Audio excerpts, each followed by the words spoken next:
There's a coil of rope among the debris.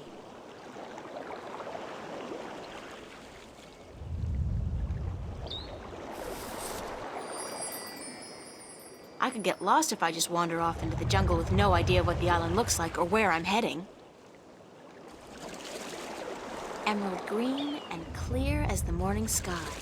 That's perfect holiday water.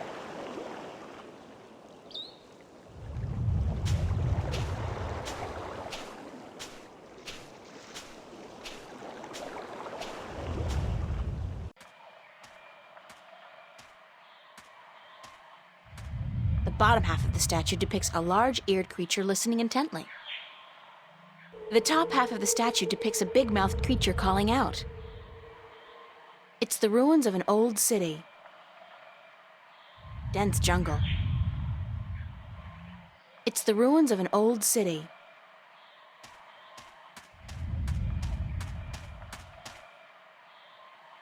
It's a deep hole. More like a crevice, actually, caused by some kind of seismic activity. God, it must be at least 50 meters down. The crevice widens out into a huge cave just below, and there's water at the bottom.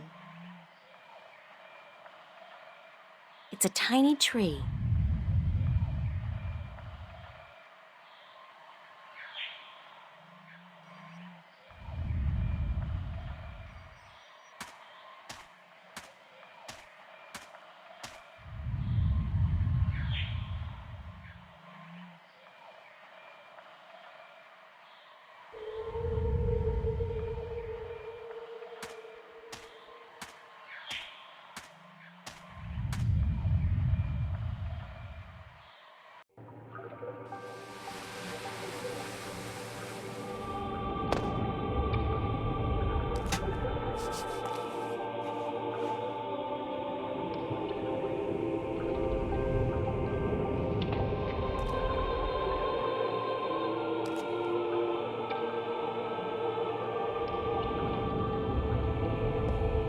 Big nests, once housing the elation, but now empty and in disrepair. Elation nests.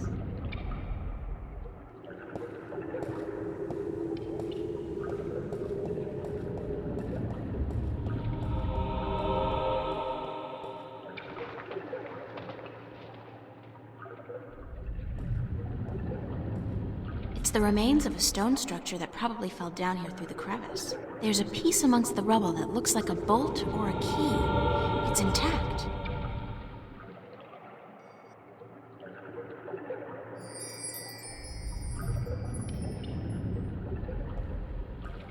That's a Merum city.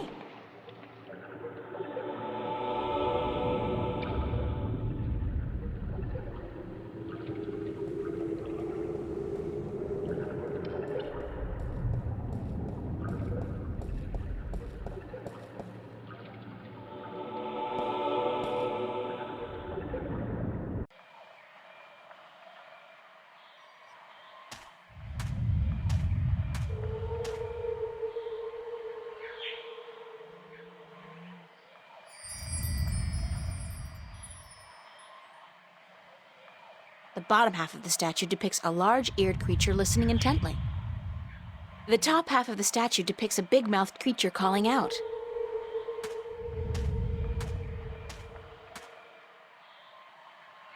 It's a triangular hole, like a keyhole. It's a creature with a big mouth. It's a creature with large ears. It's a kind of stone key carved into the uncanny likeness of a key, with a head on the end.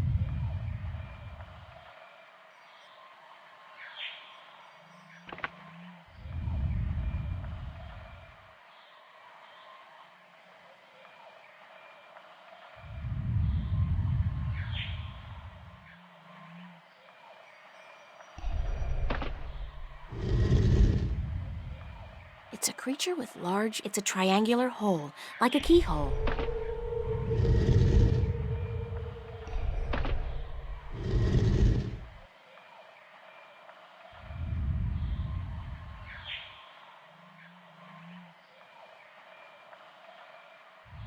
It's a triangular hole, like a keyhole.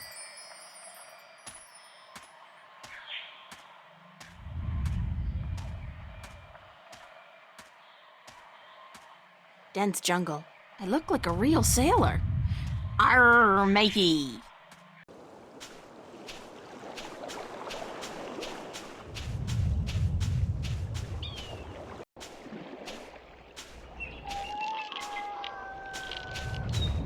It's some kind of giant crab. It sounds like the poor thing's in a lot of pain. Yeah, the shell does look way too tight. Maybe he's outgrown it, but can't shed it. Or whatever it's called. Clear, unpolluted waters, overflowing with life. Just one more reason why Arcadia is both the vacationers' and environmental activists' wet dream. Literally. It's the village of the giant crabs. Hey, that sounds like a great name for a B-movie. Village of the Giant Crabs. It's a big statue.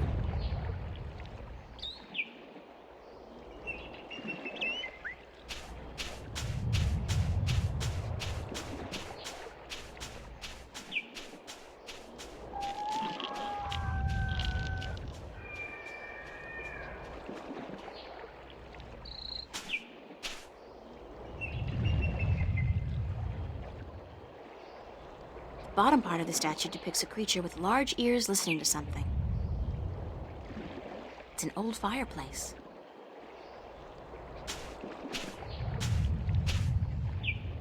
I can see clear to the bottom. This really is an excellent spot for fishing. The bottom part of the statue depicts a creature with large ears listening to something. The top half of the statue depicts a creature with a big mouth calling out.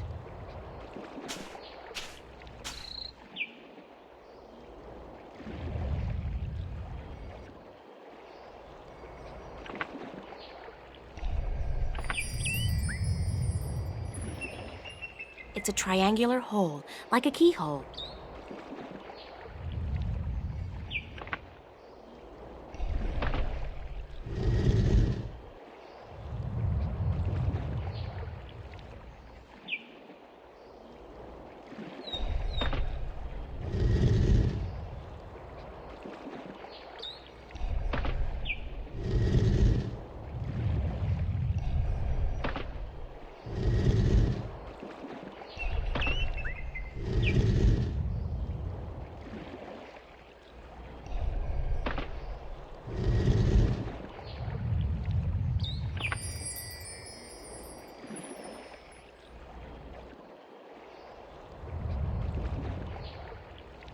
It's a creature with a big mouth.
April! You're alive! You're here! You're soaking wet! Where did you go? I thought you drowned. I was completely miserable. And the chicks on this island are so prissy. They don't even care for a kiss unless you're all settled down with a nest in your own territory.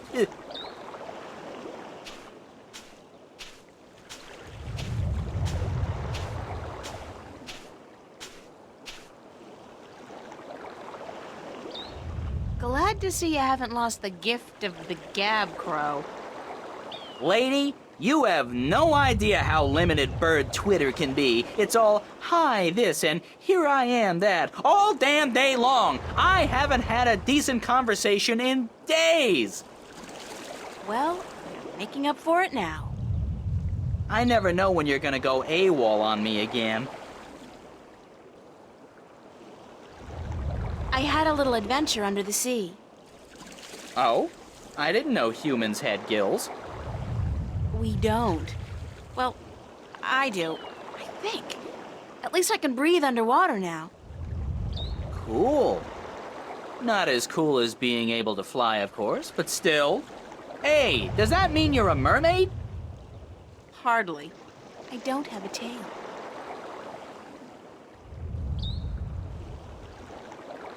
What did you do after I saw you last? Well, it took a while, but I found land. Not this island, just a rock with a couple of trees, basically. But when I went back to tell you, you disappeared. I thought you'd gone bonkers from thirst and hunger and drowned yourself or something, so I decided I'd better find solid ground myself or I'd suffer the same fate. And then I found this place. Nice, isn't it? And the best part is, there are no hunters. Only a bunch of big crabs on the east side of the island and a volcano. I'm gonna walk around for a bit, Crow. I'll just stay here and preen myself, thank you very much.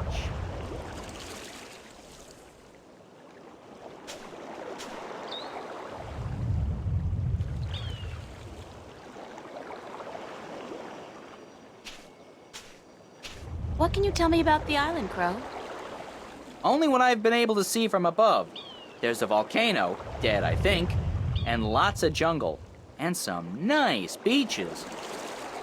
I'd like to explore the jungle, but I'm afraid I'm gonna get lost. Any ideas? Well, I could stay airborne and keep track of where you are. That way I could direct you when you get lost. Sounds like a super plan, Crow. Let's go.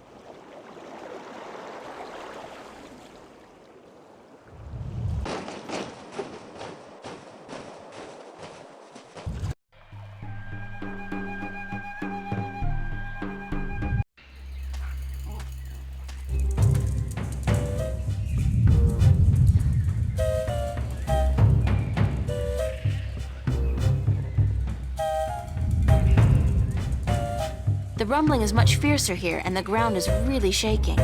It's definitely seismic. It has got to be emanating from this volcanic mountain. I mean, it looks dead, but it must be about to wake up or erupt or something. Great! After surviving a shipwreck, being kidnapped by fishes, and learning to breathe in water, I'm about to die in a volcanic eruption? Isn't that ironic?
It's a triangular hole, like a keyhole.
That's one mother of a tree. It's got to be at least 100 meters tall.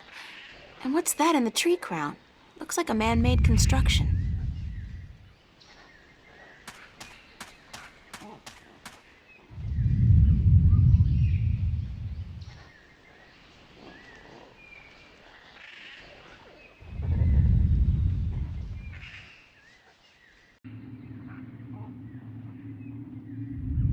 It's a small, eye-sized aperture with a crystal in it, like a lens. Maybe some kind of telescope? What a strange symbol. It's a keyhole.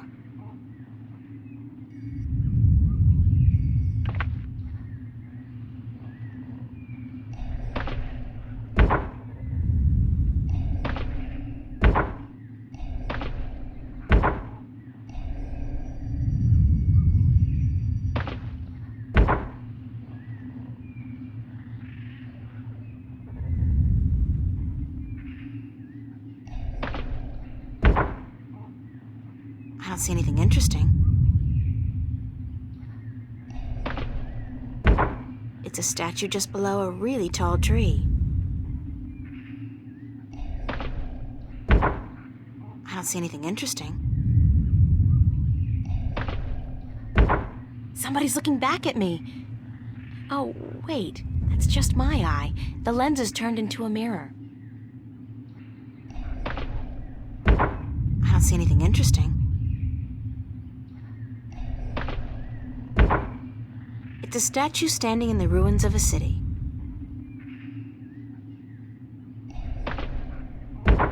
I can see a statue on a cliff overlooking the sea. I don't see anything interesting. I don't see anything interesting. I don't see anything interesting. It's a statue just below a really tall tree. What a strange symbol.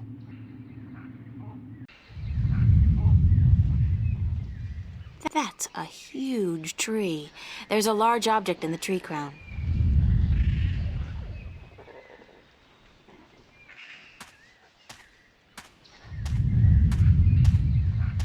That's a huge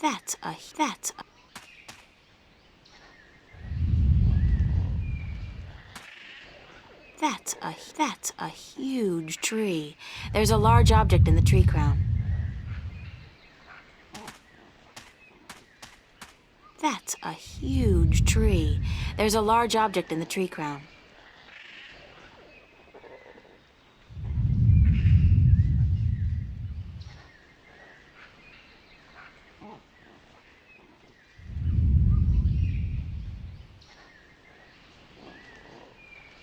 That's a huge tree. There's a large object in the tree crown.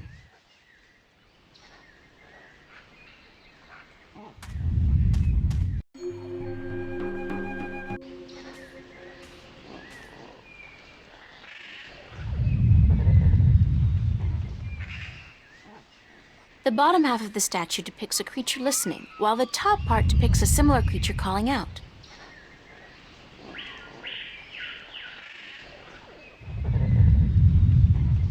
Dried twigs and sticks. Dried twigs and sticks.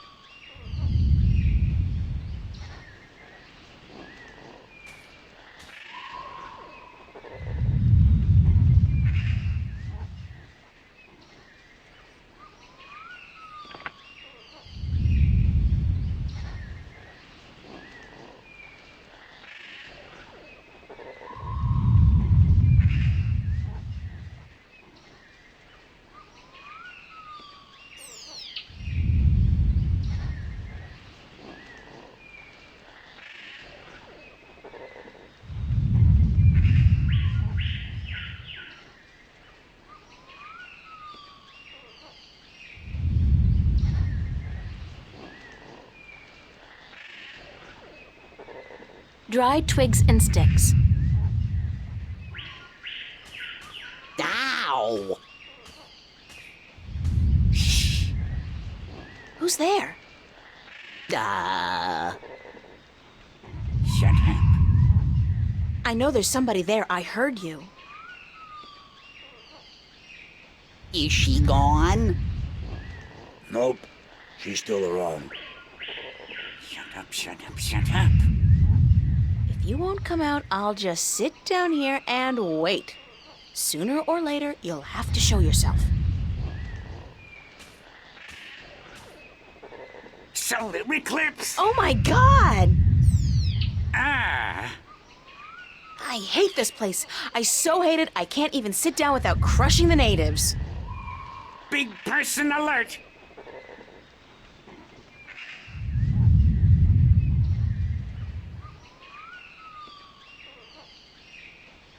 What are you? What does it look like? A talking twig? We're stickmen. And you're an accident waiting to happen with your large, ungainly body and wobbly legs.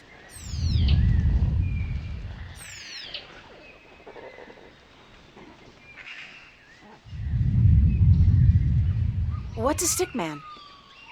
An unlucky bugger doomed to a miserable life of stiff backs and monotonous drudgery in the shadow of a mother tree. Happy little fella, ain't ya? You have no idea. So, you guys are stickmen? That's right.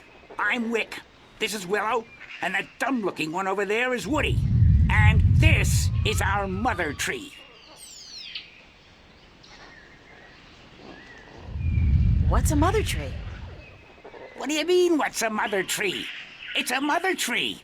How difficult can it be? It's our mother, and it's a tree.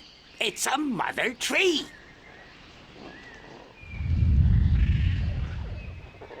What do stickmen do? What do we do? What do we do? What do you mean, what do we do? Well, the people in this world always do something. Like the Banda dug tunnels in the earth. The Merum killed Snapjaw and covered their houses with Tanyen. You gotta do something. Hey, it ain't easy being a stick, let me tell you.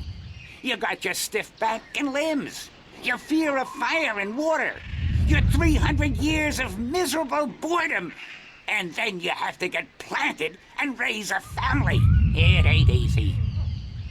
So, you're not doing anything worthwhile then?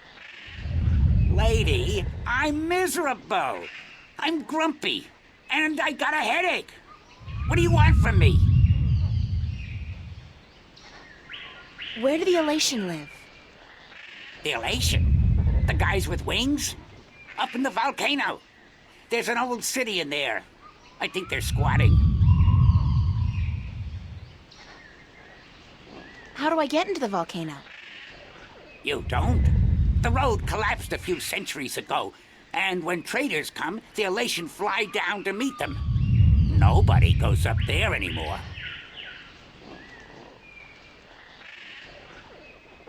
What's that constant rumbling noise?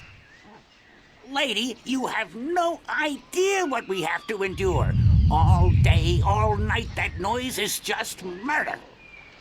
It all started when Quaman, the quiet giant, would you believe that's what we used to call him, was banished by the Orowal from his perfect fishing place to some remote place in the forest. Whoa, information overload. Let's step back for a minute to fill in the details. Who's Quaman, the quiet giant? He's the scariest human we've ever seen. He stands tall as a mountain and uses whole trees for toothpicks. But he was the quiet type and reasonably gentle for a human. He'd spend his days out by the Orowal village, catching fish and frying fish and eating fish, and looking out across the ocean, dreaming about loose women or whatnot.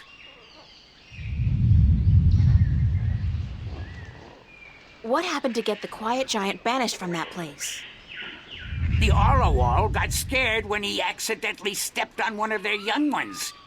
He didn't do any real harm, but they banished him from their village nonetheless, and told him to go far into the forest. Who are the Orowal? They're the crab-like creatures who live down by the sea. They're nice people, if a little crabby, and it's hard to understand what they're saying half the time. Where's Quaman now?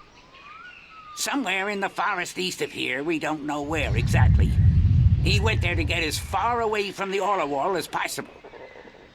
So what does all this have to do with the rumbling noise? I was getting to that. If you just let me get a word in edgewise. I just had some questions is all. Anyway, Quaman is the brooding type. And he takes everything so to heart, he got instantly depressed and went to sleep. And what is he doing now? Still sleeping. That's the problem. But how long ago was it that the Orowal banished him? The last full moon, nearly 30 sunsets passed. He's been sleeping for a month? He was depressed. What do you want, lady? Once I got so miserable I slept for 8 years. And let me tell you, those 8 years were the happiest of my life.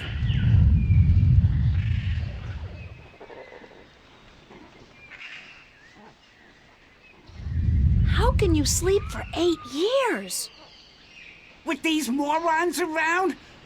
I'm not even gonna answer that question.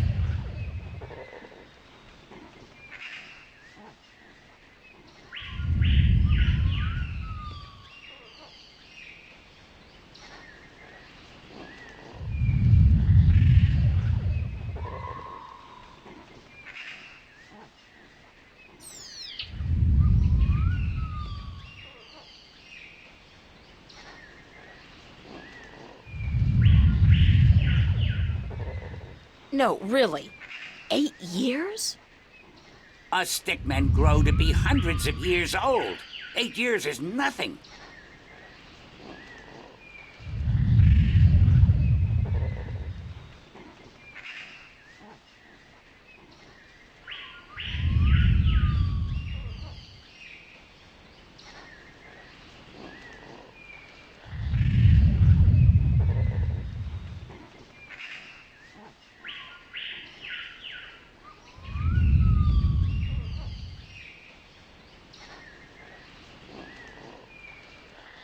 But still, 8 years is almost half my life.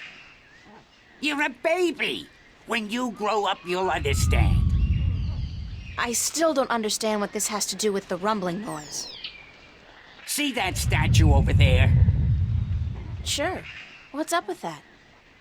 Back when the Dalmari lived on this island ages ago, they put these statues up all around the island so that they could speak with each other. You're kidding. So they're like telephones? Tell her what? I don't know what that is. The thing is, these statues are all connected through magic. And when you speak into one, your voice flies through the air and comes out of another statue. But I still don't understand. You saw the big head up by the mountain? Yes? That's the one they use to talk to everyone on the island, to warn people of storms or to hold evening prayer. It's connected to the statues as well. And Quaman is sleeping right next to a statue's ear. I get it. Resonance. He's snoring and the deep bass reverberating through the loudspeaker, the big head, causes a resonance that vibrates the entire island. But can't you just wake him up? We don't know where he is. We're not much for exploring this forest. There's water and fire and monkeys. Monkeys like to play with sticks. We don't like monkeys. But can't you just, send your voice to his statue to wake him up? There are 4 problems with that. Number 1, all the statues have an assigned symbol, an identifying mark, but we don't know which his is. Second, most of the statues are broken in some way or another. What do you mean? Some statues can only talk to certain other statues. Some can't be spoken to, and some can't hear, which makes it very difficult to get a connection through to where you want to send your voice. Number 3, in order to use the statues, you need a key. We don't have it. We don't know where it is. And number 4? We're stickmen, lady. What do you think? We don't know much about magic or magical devices. And what? we're not too smart, okay? There, I said it. We're not too smart. And when you look at Woody over there, who's pretty stupid by stickman standards, that's a pretty scary thought. Sorry I asked.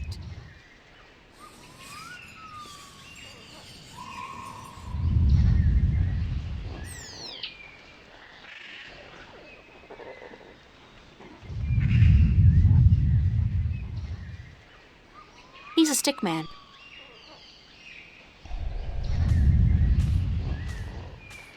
Hi, I'm Willow. Wick's the oldest. Woody's the youngest. And I'm just stuck in the middle, as always. Don't let me keep you. Wick's the boss, as always. Go talk to him.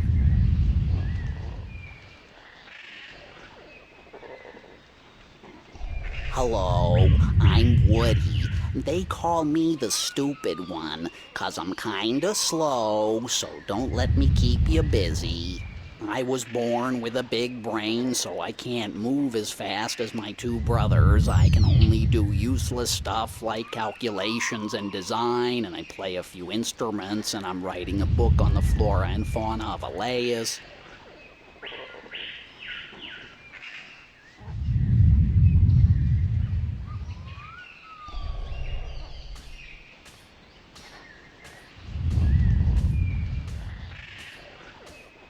Hello? Actually, it doesn't seem like the statue's receiving my voice at all.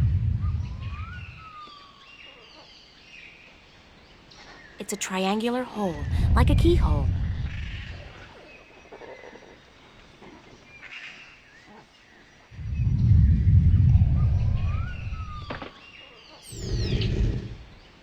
It's a triangular hole, like a keyhole.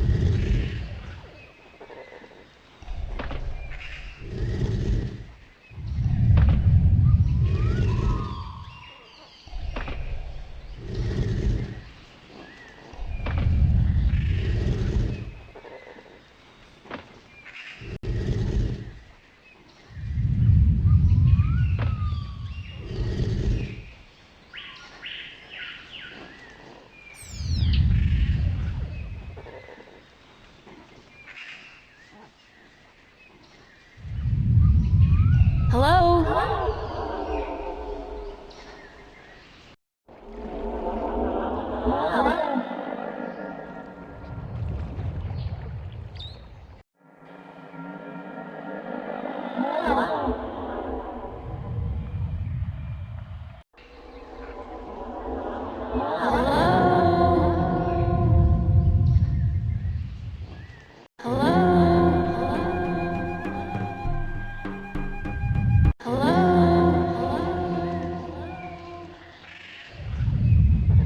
Wake up! Wake up! Wake up! Wake up!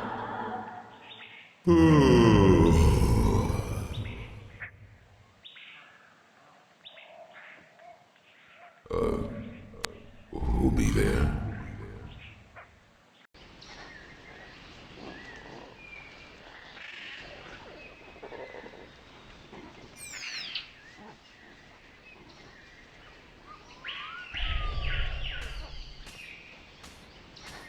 I'll see you guys later. If you don't...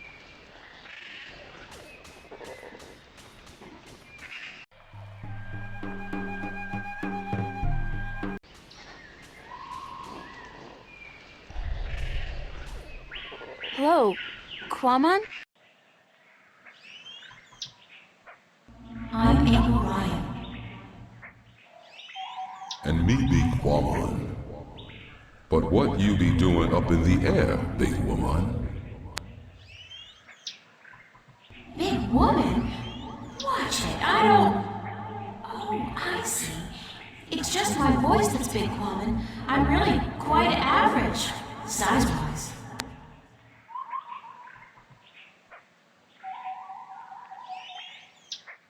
Could you please stop snoring? Quamon be snoring? No one ever tell Quamon he be snoring. But then Quamon always be sleeping by his lonesome. No woman like Quamon. Don't say that about yourself, Quamon. I'm sure that... You know, it's kind of uncomfortable to be discussing this in a public like this. Yes, everyone be hearing about Quamon now.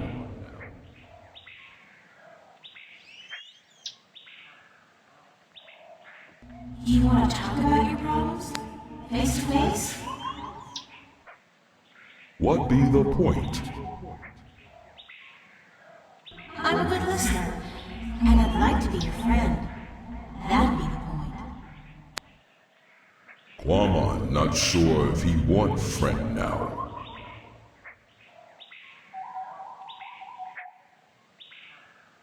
Please let me be your friend. Why? Because I'm lonely too. I don't really know anybody on this island, and I need some help. Well, Quamon be wanting to help, but... Okay. Quamon be your friend and talk to you. My secret place be in the ruins of the old temple by the wells. Follow the stream up from the rock beach and go right where it branches. Thanks, Quamon. I'll be there as soon as I can.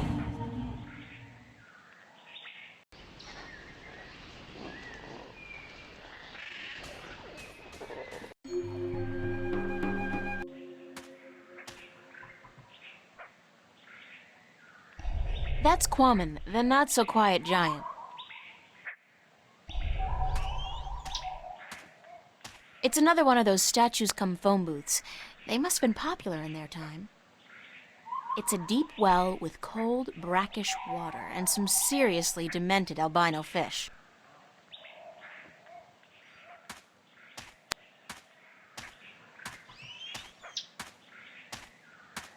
Whoa!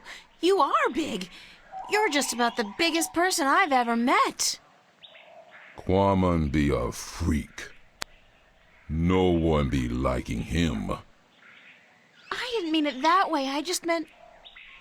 April, you know just what to say, don't you? I'm sorry. I like tall guys. Really, I do. You be the only one then, because no one else want anything to do with Quamon.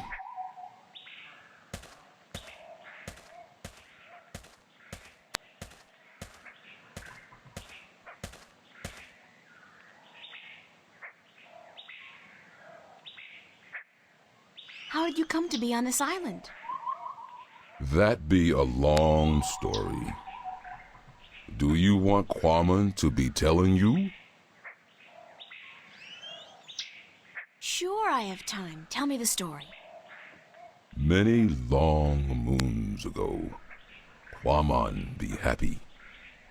He be working at the Circa in Coruscant, where he be big attraction. What did you do? Quamon be the world's strongest man. He be popular. People come to see him from all the Northlands. Some even from east of the Bay of Fire. But then there be an accident, and the circuit tell Quamon to leave, that he be dangerous, and that no one be paying to see him anymore. What kind of accident? Quamon's most popular feat be the breaking of large rocks with his fist. Everyone would applaud when the rock be breaking. Then one day, the Caliph be at the circa to see the performers. He be saying, Quamon, I hear of him breaking a large rock with his fist. This I want to see. But my performance be over that day, and there be no rock to break. So the circa ringmaster Oberon, he be saying, let's get a rock in here, any big rock at all. So they bring in this rock that Quamon never be crushing before. Quamon not be sure if it is a good idea, because rock can be dangerous when it breaks. But Oberon be saying, this you must do. The Caliph wants to see we do not disappoint the Caliph of Coruscant, or we lose our heads. So Quamon break the rock, and when it breaks, What happened? there be large pieces of rock flying everywhere, and one piece be hitting the Caliph and one his son. The Caliph be not seriously hurt, but his son be unconscious and bleeding from the head. They say to Quamon, run, get away from the circa and Coruscant, or the Caliph will have his head. So Quamon run, and he get passage on ship leaving that night. When the ship passed this island, Quamon be jumping into sea and swimming ashore. And now he be here.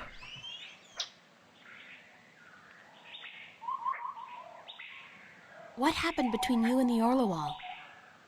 Oh, Quamon be so clumsy, so dangerous. He should not be among people. He be only hurting them. The Orlawal be kind, letting Quamon live and fish in their village. But then Quamon be stepping over a young Orlawal, almost breaking his shell. The Orlawal tell Quamon to leave village, to not come back because he may kill an Orlawal.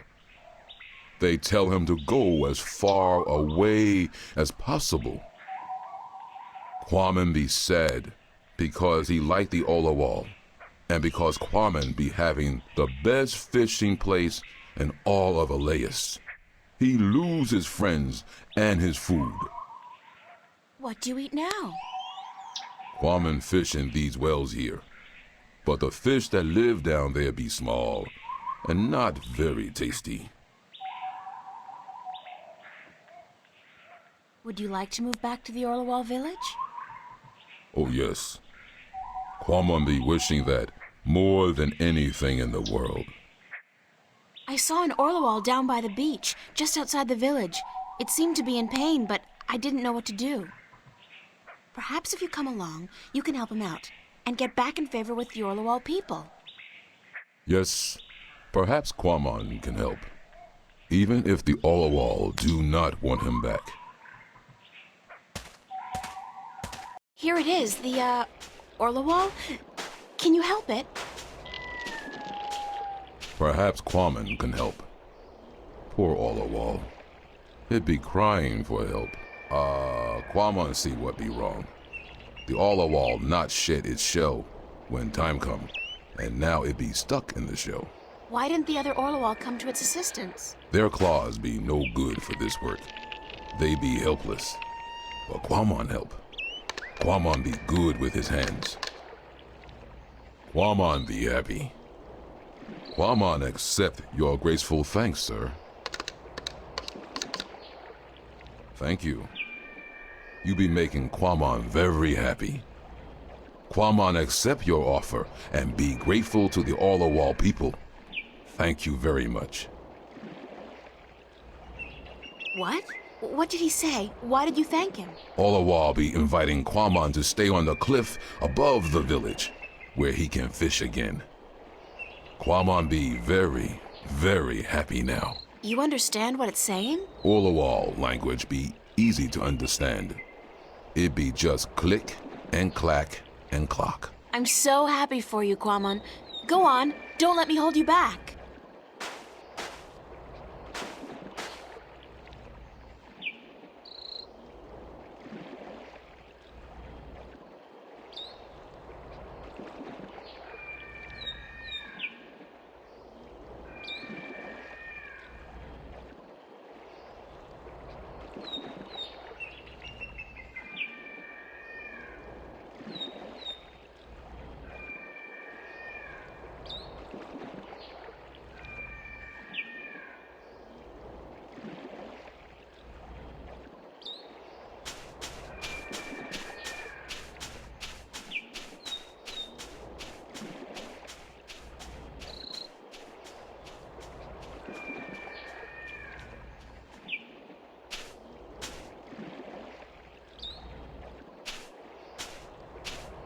Hey, Quamon, how's the fish biting?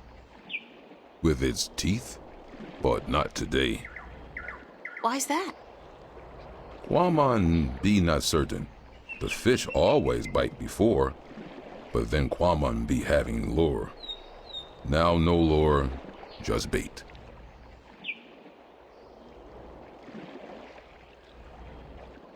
What do you need to make a lure? Quamon can make lure with just anything, as long as it be colorful and not get heavy in water. You're a real DIY guy, don't you know? Always be something wrong with Quamon. That was actually a compliment. Oh.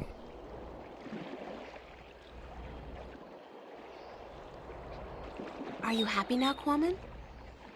Quamon be happy. He be wanting fish to bite. But if they do not, Quamon still be happy.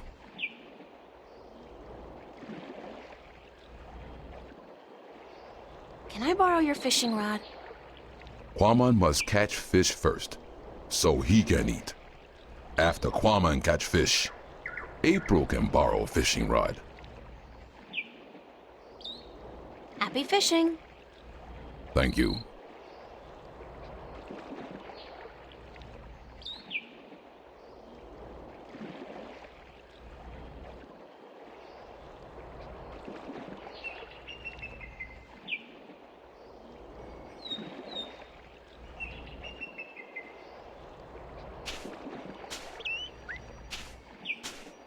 Could this wrapper work as a lure?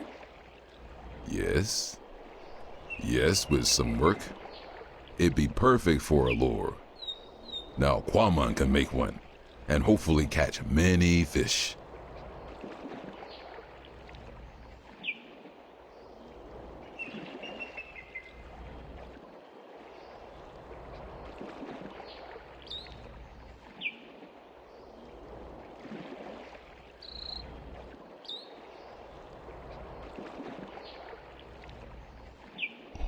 Hello, Quamon.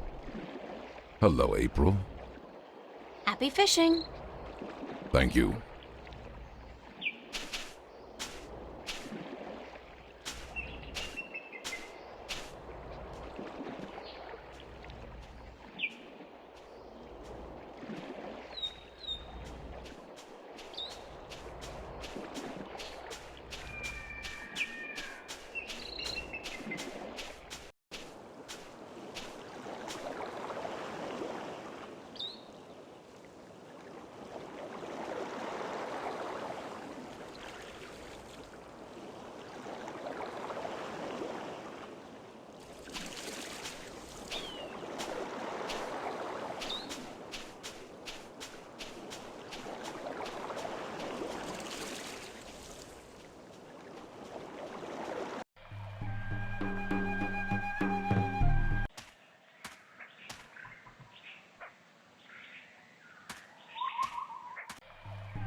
Later, guys.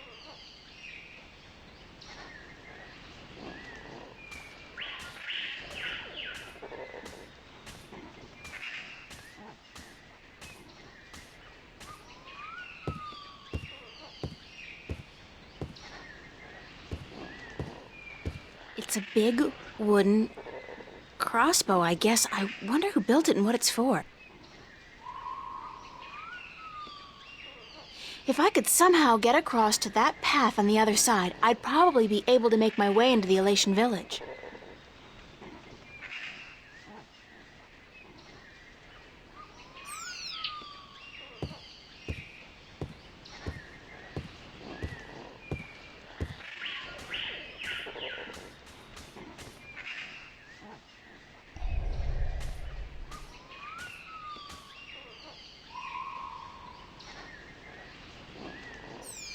Who built that big crossbow in the tree? I did. Well, I thought of it. And these two nincompoops gave a helping twig on the, manual side. So they built it, and you supervised. Yep, but it's not done. There are still a few pieces missing before we can blast off for Luna. Did you say blast off for Luna? That's what I said, Luna. As in the moon? The same. You intend to go to the moon using that thing? Lunar cannon. And yes, that's the plan. You guys are loonies! If by loonies you mean visionaries, then yes, yes we are.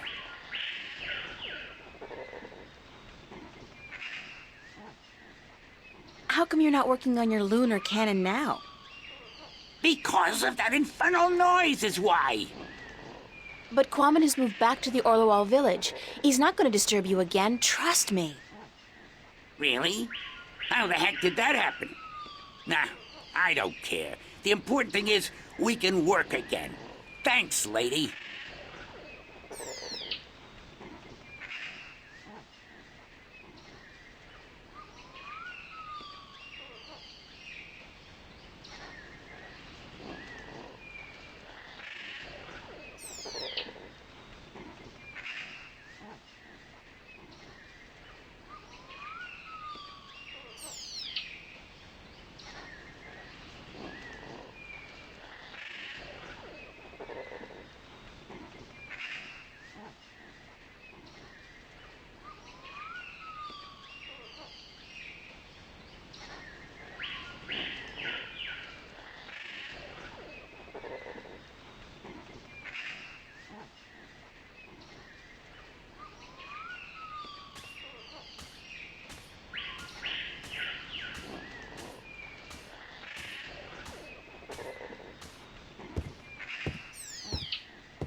According to Wick, it's a lunar cannon. Apparently, it's powerful enough to send a stick man to the moon.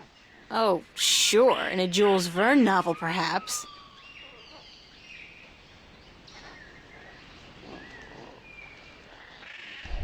How's it going? Almost there. Oh, one tiny little problem, though. And that is? We don't have a bowstring for our, Propulsion drive mechanism, Wick. what he said, yeah, we need a bowstring. Something strong and flexible and sinewy. Like what? I don't know, lady. I'm no engineer. I'm just a supervisor. String made from animal guts would be perfect. Yeah, but look at us. Do we look like the kind of stickmen who'd make good hunters? Do you see me going after a gate beast carrying what, a cone? A dry leaf sharpened to a razor edge?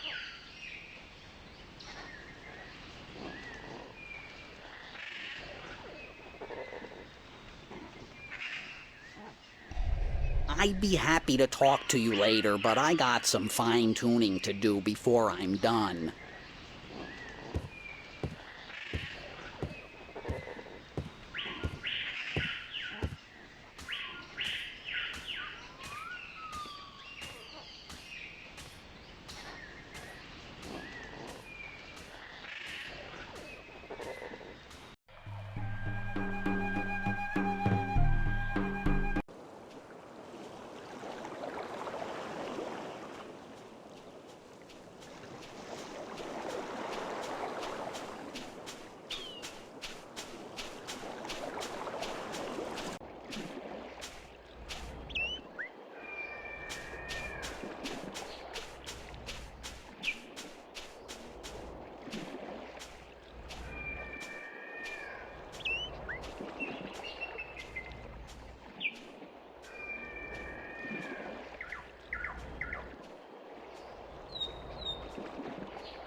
Looks like Quammen just had himself a solid lunch. That was quick. There are only bones left of his catch.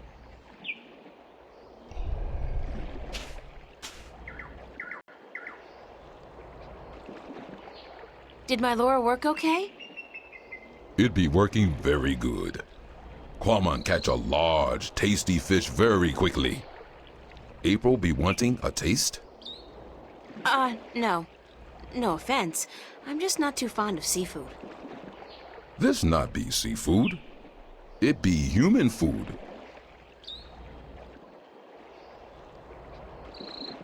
What's Quammen gonna be doing now?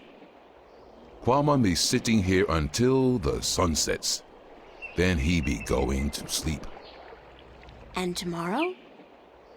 Quammen be deciding that when he wakes up in the morning. Man, you got relaxing down to a fine art. Quammen not be knowing anything about fine art. He be a Philistine. I'll see you later, Quammen. So will I. Goodbye.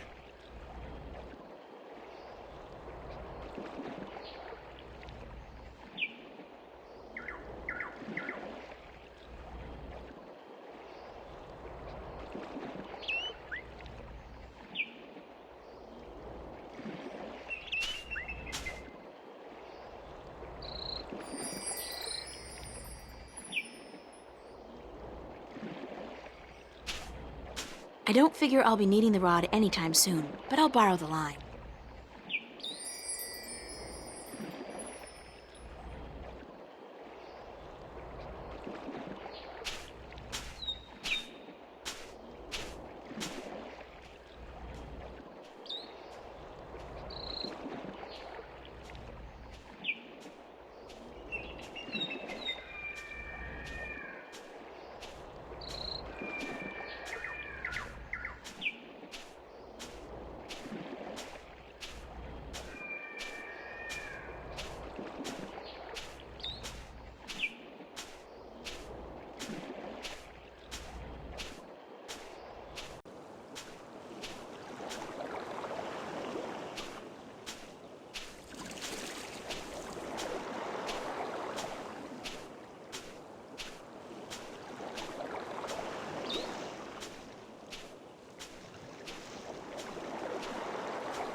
I look like a real sailor.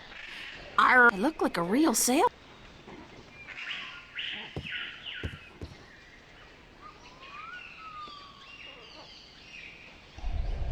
How's it going? Nah, we're missing a bowstring. Can't finish the job without it. String made from animal guts would be perfect.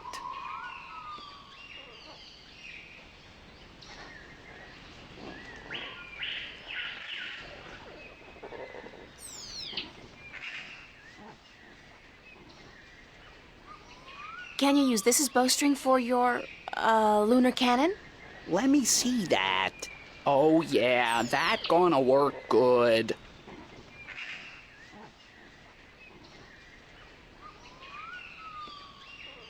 All right, listen up.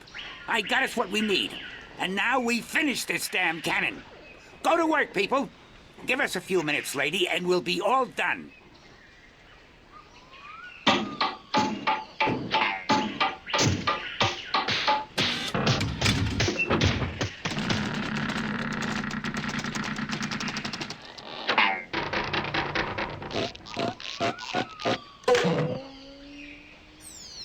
it worked. Of course it worked, you wood-brained fool! I built it!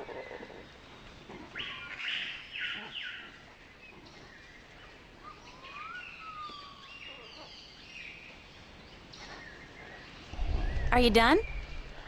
Yes, ma'am. The lunar cannon is now ready to be tested. Well, Well, what? are you gonna do it? Do what? Test the cannon. Me?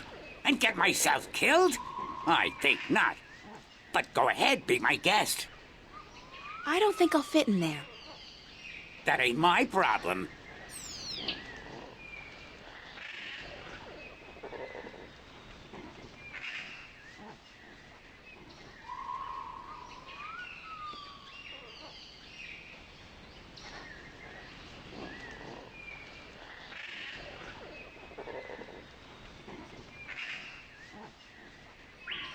I'll just place the hook along the bowstring, like so, and let the rope trail behind it.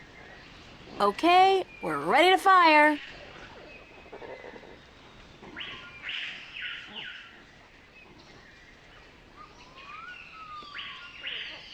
I look like a real sailor. Arr, matey. Can I test the cannon? Be my guest. Yup, the cannon is done. I feel like sleeping for a year or two.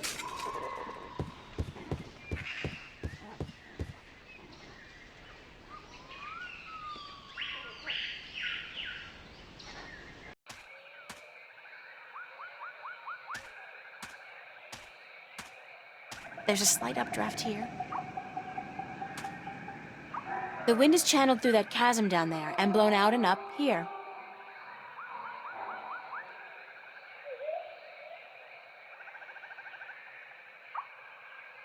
It's a leathery creature with wings, like a mix between a giant bat and a pterodactyl. It must be one of the Alation. It looks more like a warrior than a storyteller, though. I hope it speaks English. I mean, Altung. What's up this road? The Alatian village of Tamar. Is there another way to get into the volcano? No, this pass is the only way. I'm sure there's a secret cave somewhere that leads into the volcano. No, there isn't. There's always a secret cave. Not here. Where's the Alatian village of Tamar? Up this road and into the volcano. Are you absolutely sure there's no secret cave? Human, you talk too much, even for an Alatian.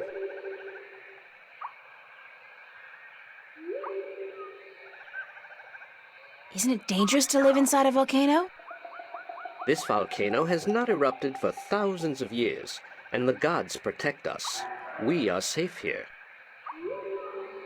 Can you help me across? You are human, and we don't allow human strangers into our village. If you wish to trade, let us know where your ship is anchored, and we will send traders to you with our merchandise. I don't have a ship, and I didn't come here to trade.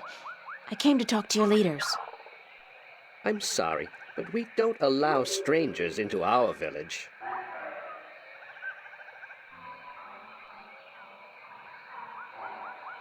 Actually, I am a trader.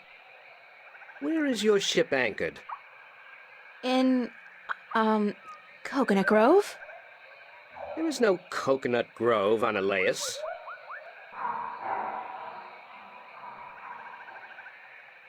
So, I'm not a trader, but I am a friend of the Alatian people.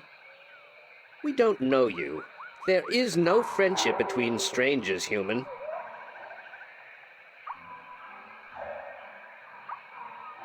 Don't your people have a prophecy about a stranger who comes without a ship, or something like that? I don't know of any prophecies, human.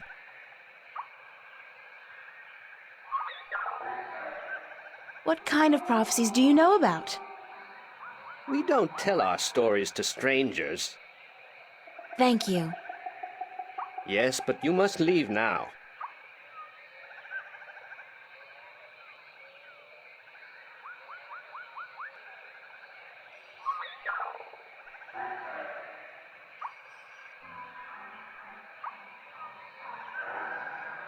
That's the last of it, unfortunately.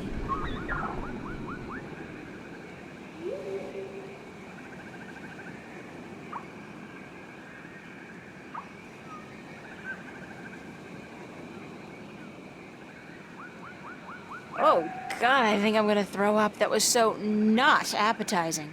Weirdest thing, though, I do feel lighter. Like I lost 90 pounds. I can't even imagine what people would pay for this stuff back home. Ah!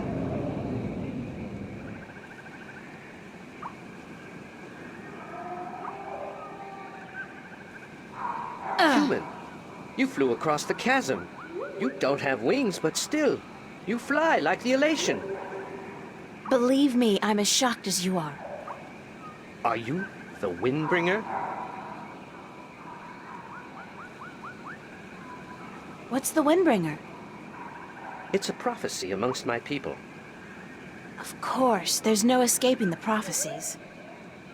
It's said that someone not of the elation shall come among us to float on the wind like an elation, to learn our stories, to bring the wind back to us, and to bring us into a new and happier age. Is that all? You know, I'm starting to forget how simple my life used to be. Family, friends, grades, boys, no prophecies, nobody looking to me for salvation. I don't understand, Windbringer. You should speak with our teller up in the city. She'll be wanting to see you, I'm sure. We've waited for the Windbringer for a very long time. The teller? Thanks. No, Windbringer, thank you.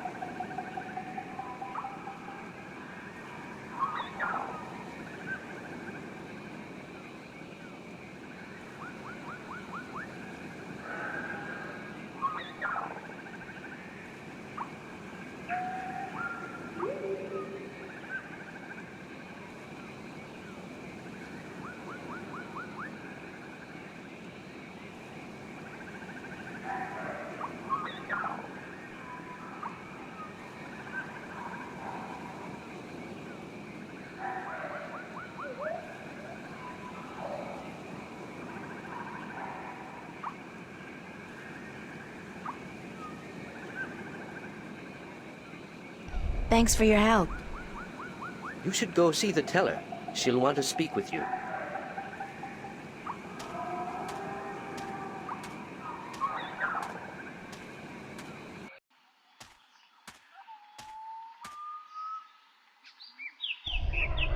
Hello.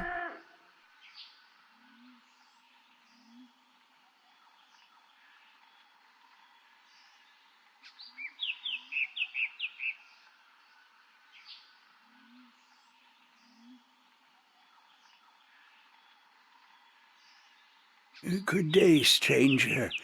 What would you hear among the elation? I need to speak with the teller. The teller? Go down into the city and you will see the castle. The teller, she keeps to the tower.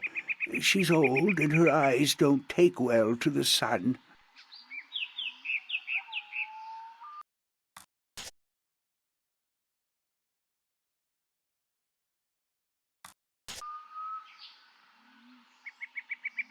I look like a real sailor. Arr, matey. It's an old man, I think. Difficult to tell, since they're all kind of wrinkly. When the city was inhabited by its original population, that tower was probably an important one, part of a temple or a palace. Now, though, it's just another ruin. Nature's reclaiming lost ground. The contrast between wilderness and civilization is such a striking image. I almost wish I had my canvas and paints with me now.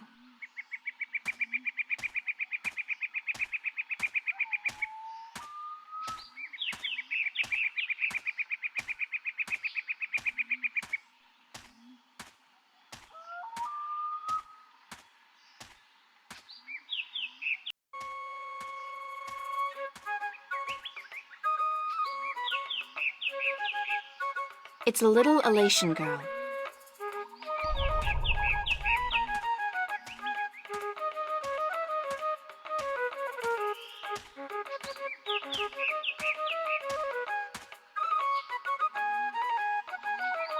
Hi there. What you doing? Playing? Yeah, what are you playing? Nothing. My daddy's in the castle watch. He's allowed to sharpen his claws. Really? My daddy owns a farm. Yeah? Do you have animals there? Sure. He has some cows and some horses and... What's cows and horses? Well, cows are big, brown, fat animals with 4 legs and white spots. And they go moo a lot. And horses? Horses are fun to be around. They run really fast and they can jump over tall fences and they look beautiful and graceful. But the best thing about horses is that you can ride them. I can run fast, too. But I can't fly yet. My wings aren't fully formed. When I grow up, I'll fly far away and see everything. I'll go see our horses. That would be nice. My name's April. What's yours? Saina, will you be my friend, April? Of course, Saina, as long as you promise to be my friend. I promise. Do you know where the teller lives? Over there in the castle tower. My daddy's watching the entrance so that only nice people can get in. Do you think he'll let me in? I don't know if you're nice, but you have to ask my daddy. Where are the other children in your village? Oh, they're in school now. And why aren't you in school? Because I'm ahead of everyone else. I'm really smart, you know. I'm the only youngling to have learned the first tale this soon. So some days, I get to do what I want. It's a little boring, though. I wish I was in school. At least there I could sing and play and jump around with all the other children. Why don't you go to school anyway? Because they say I would just distract the other children who are still learning their first tales.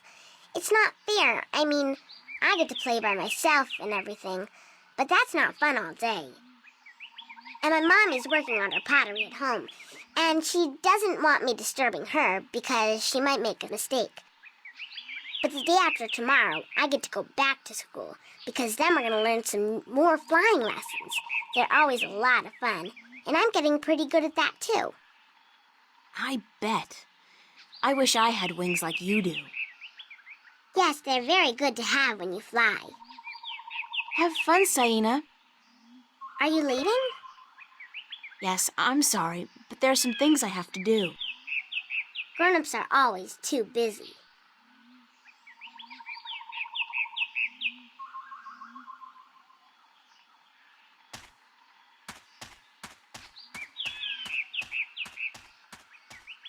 It's a young Alatian female working with clay.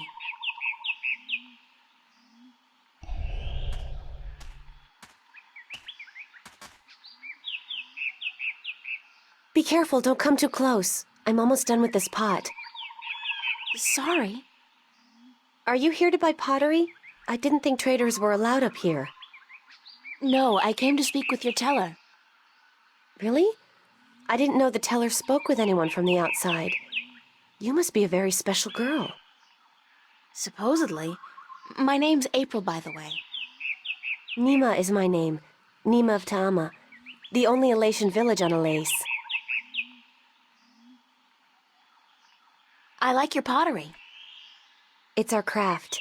That and storytelling. But storytelling can't buy merchandise or food. I know a lot of people who live by telling stories, although I guess that's kind of different. They are lucky then. Not that I don't enjoy making pottery. It's good to feel the wet clay between my claws, to shape it into whatever I wish. It's almost like creating a new life, I think. I don't have a husband yet, so I haven't tried. Have you? Do you have a husband and children? Neither, thank God. I don't think I'm ready for that yet. I was 18 turnings this spring. I'm ready for a husband, but I've yet to court anyone who could make me soar on the winds. I think the men of Ta'ama are dull and timid. What about the guard on the road below the village? He's our age, isn't he? Isom? He's quite pretty, and his wings are big, but I don't think he likes me. He never looks at me or talks to me. That doesn't mean anything. He could just be shy. Maybe you could talk to him, find out who he likes, but don't say I sent you. Sure, I can do that. Thank you, April. Thank you, Nima. You're welcome, April.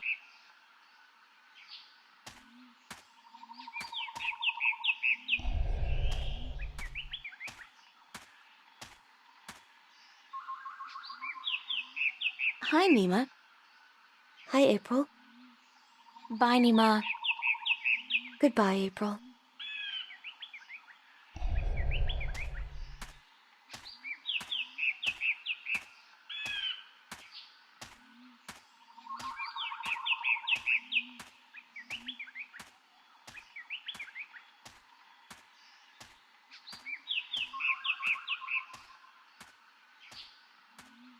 Halt! Who would visit the teller? I'm the Windbringer. The Windbringer? You are not the Windbringer. Are you? How else would I have been able to get up here? I am the Windbringer. If so, you must prove that you are of the Elation. There are 4 tales from the 4 corners of the world that you must know by heart. They are the tale of winds, the tale of stars, the tale of sea, and the tale of homecoming. I will ask you 1 question from each tale, and you must answer each correctly, or you cannot be the Windbringer. Are you ready? No, give me some time to prepare. Then return when you are ready, and I will test your knowledge of the 4 tales.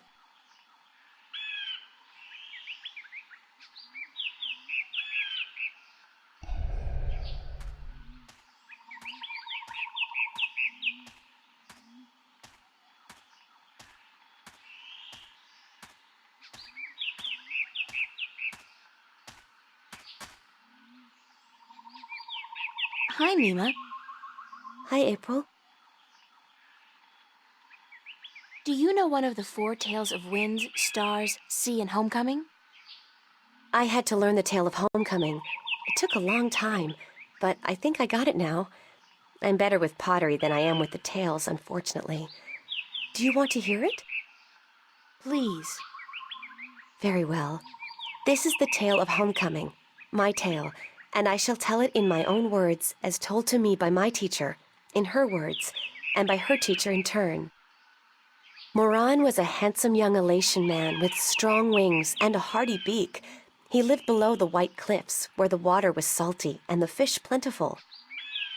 Moran was betrothed to Inara, the loveliest girl there ever was. She was fair and slender and tall, and her eyes were the clearest shade of blue. But Moran was hesitant to enter into union with Inara, to become her husband and to give her children. He would always come up with a new excuse for why they had to wait a little while longer.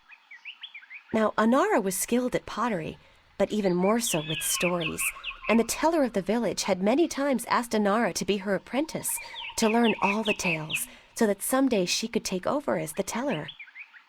But Inara refused, knowing that if she did accept the teller's offer, she would never be able to marry Moran, because a teller cannot have a husband nor children of her own. Her refusal to become the teller's apprentice was unheard of, because who could refuse such an honor? But to Inara, love was more important. Her love for Moran was beyond honor, beyond reason. But despite Inara's love, Moran was still hesitant. And then one day he told Inara, "I am traveling on a pilgrimage to the far shores. I will be gone for some time, and while I am traveling, and in accordance with our traditions, I will be freed from our betrothal. Not until I come back will the bond between us be renewed." It was not unusual for a young Alatian man at that time to go on a pilgrimage, and the bond between the betrothed would often be cut while he was away, to be formed again upon his return. But Inara was heartbroken, because she had thought that Moran would soon want to marry her. When Moran saw her tears, he said to her, "Do not weep. When I come back, I promise I will marry you. Just wait for me, and stay with your pots, to make the time pass quickly." And then Moran left on his pilgrimage to the far shores. Many years went by, and Moran had exciting adventures on the far shores. But by and by, he began to long for home, and for Inara, and now he had finally realized that he loved her, and that he wanted to marry her. But when he returned, he could not find Inara amongst the potmakers. He went to visit her family, and they told him that, after waiting for many years, Inara accepted the teller's offer of apprenticeship. And that when the teller left on the last wind during the previous winter, Inara herself became the new teller. Angry, Moran made his way to the teller's nest, and when he saw Inara, he said to her, "You promised me you would wait." But Inara did not say a single word in answer. She just turned around and lifted something wrapped in leaves from the cot behind her and gave it to Moran. Moran unwrapped the package, and inside he found an old pot, cracked and broken in two. "What is this pot?" he asked. "And why did you not wait for me like I asked you to?" And finally Inara spoke, and she said to Moran, "I made this pot for you, my dear Moran, when you left, because I wanted it to be my marriage gift to you. But when many, many years passed, I finally realized that you did not love me the way I loved you, and to live hoping otherwise would be death." "But I want to marry you," cried Moran. "I came back." But Inara just nodded at the broken pot in Moran's hands and said, "Like an old pot that is left without care, a heart may break in two, and a broken heart can never be mended." And so Inara turned away, never to speak with Moran again, and Moran's heart, like the pot that was left untended, broke in two, because absence makes a heart brittle. This was the tale of homecoming, my tale, and I told it in my own words as told to me by my teacher, and as I will tell it to my student when the time comes. Bye, Nima. Goodbye, April.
Hi, Saina. Hi, April. Do you know one of the 4 tales of winds, stars, sea, and homecoming? Yes, my mommy taught me the tale of the stars. It's a really pretty story. Do you want me to tell it? Please, Saina, I would like that very much. Okay. This is my tale, the tale of stars, and I tell it to you in my own words, as it was told to me by my teacher in her words. In the small village of Jinjay near the rumbling hills of Onion, there lived a girl called Mona. She was a curious girl, and she would always get in the way of grown elation. "Go play somewhere else," they would say to Mona, but she didn't want to play with the other children. She wanted to be where the grown-ups were, to see what they were doing and learn from them. But one day, after getting many complaints from the pottery makers and guardsmen and traders and soldiers in the village, Mona's mother told her that she wasn't to interfere with the grown-ups anymore, and that instead she could go play with the other children, or sit still and draw or work with clay. But Mona was always curious, and now, since she wasn't to be among the grown elation anymore, she decided to go exploring the forest that lay just outside of the village of Jinjay. She had many times been forbidden to enter the forest because it could be a dangerous place, but Mona was very curious. Of course, she wasn't planning on going far into the forest, but then her eye caught sight of a white flufftail hopping through the tall grass, and Mona, curious as ever, gave chase. The flufftail ran away into the forest, and Mona followed, blind to where she was going and interested only in catching the white flufftail so that she could keep it as a pet. But then, after a good while, the flufftail disappeared into a hole in the ground, leaving Mona alone in a small clearing, somewhere deep inside the forest. She was exhausted after running after the flufftail for so long, and as she looked around the clearing at the unfamiliar trees and flowers, she realized that she hadn't been paying attention to where she was going. Not for the first time her curiosity had gotten the better of her, but this time it was serious. Mona was too young to fly, and she had very little sense of direction, and chasing the white flufftail had made her dizzy and tired. It was getting darker, and Mona was all alone in the deep, dangerous forest, too sleepy and too scared to be able to go anywhere. Mona curled up with her wings wrapped around her under the leaves of a tree and began crying. Soon it got really dark, and somewhere, not far away, wolves started howling at the moon. Mona was so scared she was petrified, but after a while her exhaustion got the better of her, and she fell asleep. She woke up when she heard a voice calling her from somewhere far above. Looking up at the starry sky, Mona saw a vision of the spirits of 5 tellers gazing down at her. "You have let your curiosity lead you astray," said one. "You are lost, and you deserve to be lost," said another. "Poor little girl," said a third. "We will help you home," said a fourth. "But remember this," said the 5th spirit. "We will lead you back to your village and to your mother only if you promise us one thing." "I promise," said Mona. "Whatever it is, I promise I will do it." "Very well," said the 1st spirit. "You will make the story of this night into your own tale, and you will call it the Tale of Stars." "It will be a tale to warn the curious to be careful," continued the 3rd spirit, "and to not let their curiosity get the better of them. And," said the 2nd spirit, "to remind the elation that the spirits of their tellers watch out for them when they most need it." And so the spirits of the 5 tellers guided Mona through the forest, and by dawn she was home. And Mona did tell her tale, the Tale of Stars, to everyone in the village, so that everyone would remember that the curious must be cautious, and that the spirits of the tellers are always watching. This was my tale, the Tale of Stars, and I told it in my own words as my teacher did to me. That was a beautiful tale, Saina. Thank you. Bye-bye, Saina. You're leaving again? I wish you could stay. Me too, Saina, believe me.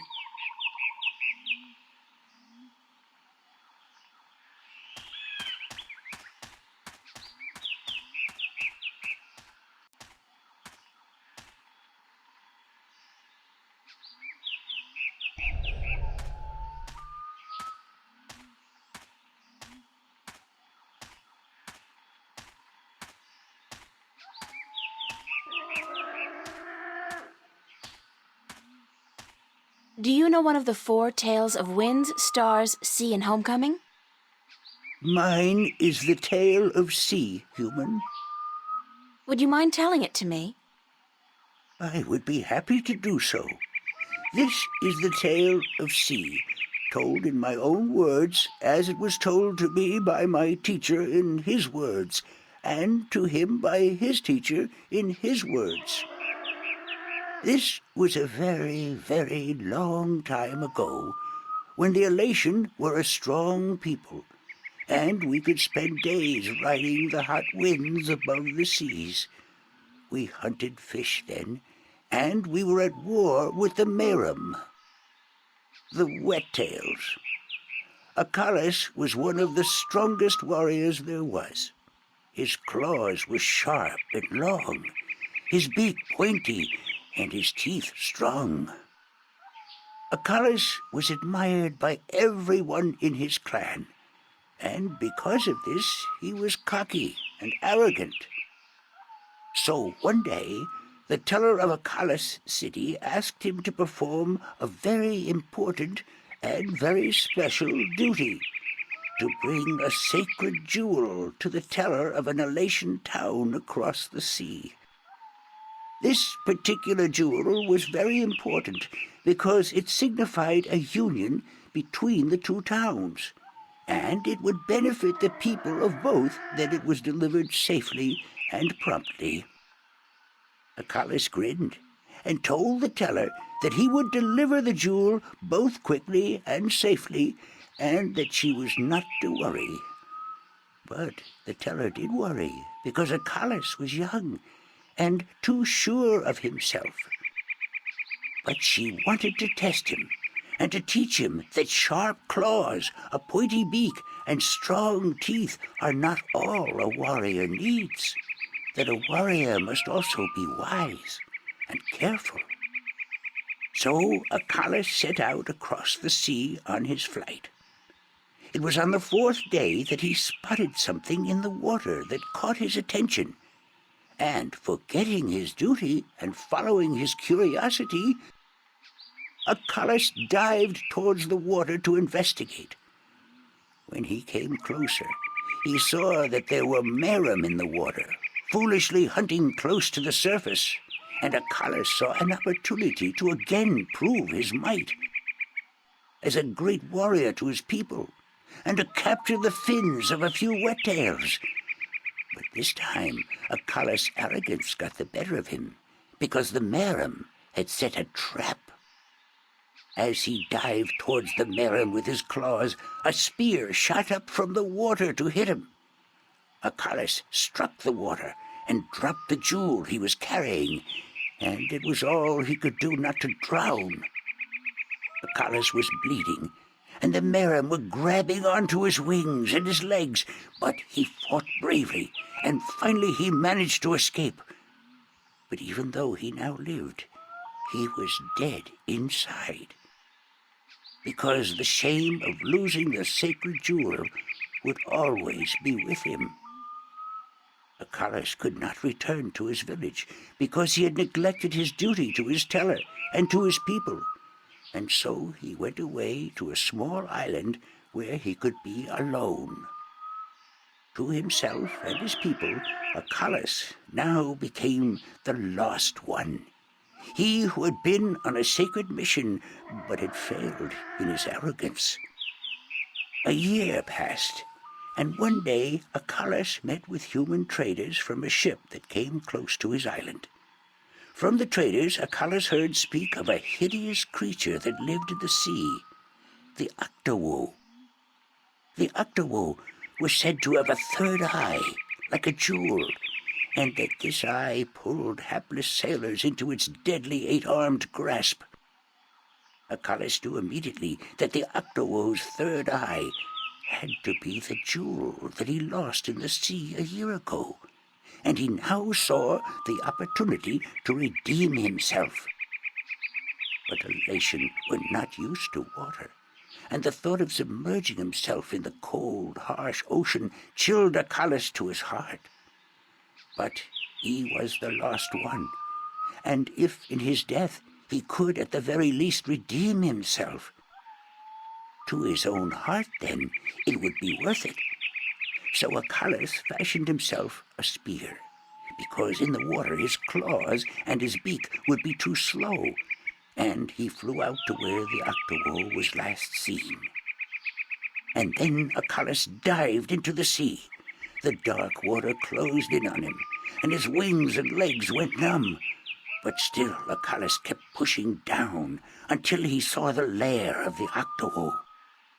Spotting Alais, the Octowoe attacked, and Alais saw the monster's third eye.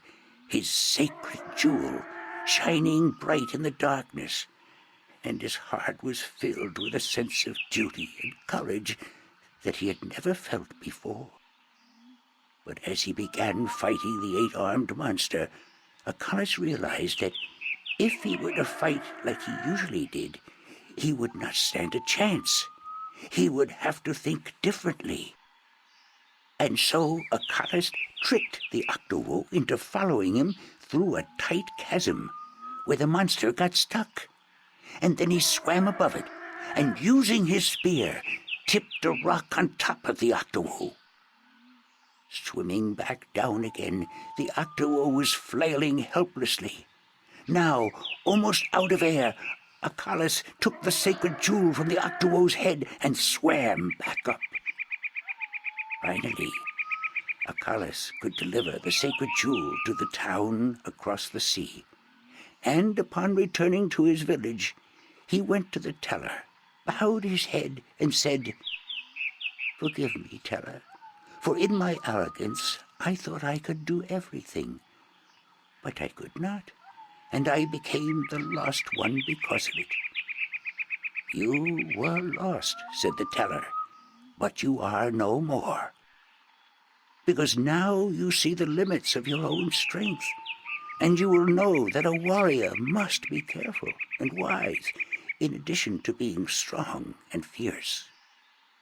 This was the tale of C, and I told it in my own words, as told to me by my teacher.